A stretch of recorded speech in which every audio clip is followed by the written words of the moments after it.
Ang mag-utak naman, payag na huwag na muna ipursige ang dagdag pasahe kung mabawasan ng 3 piso ang diesel at may dagdag tulong sa mga tsuper ang gobyerno. Admiral Chico, patrol ng Pilipino.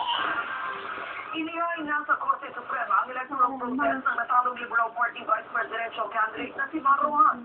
Pero binaliwala ng kampo ni Vice President Cheche Martinay ang reklamo ni Rojas. Ang Comelec naman naniniwalang walang saysay ang pagpipilay ni Rojas ng tinatawag na now vote. Nagpaparoon Cesar. Umaga pa na, nasa Korte Suprema na ang mga abogado ni Vice President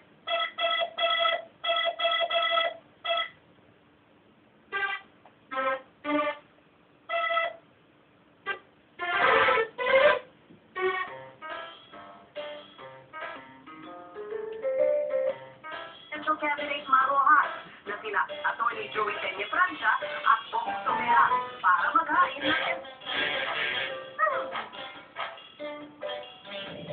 Let's jam again later. Electoral protest ang NCC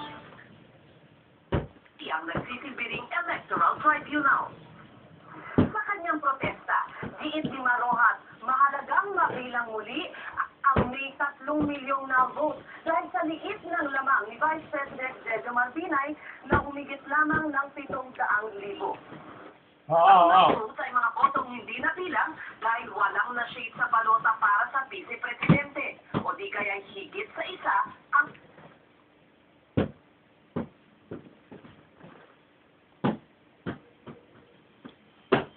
Pinoto. Nakatuon sa 26 na probinsya ang protesta at may 26,000 CF cards ang Ako ang simula ni Rojas. ng pagbabag ABS-CBN News and Current Affairs. Manig sa katotohanan, manig. Ayan, ala, sige.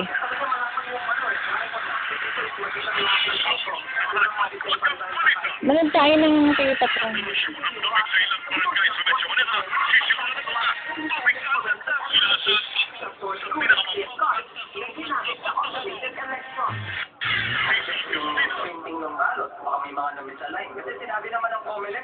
Loading. No? On mo. Play mo. Loading. Nga, loading. Marunong ka pa sa menu. Buti pa si Justin alam.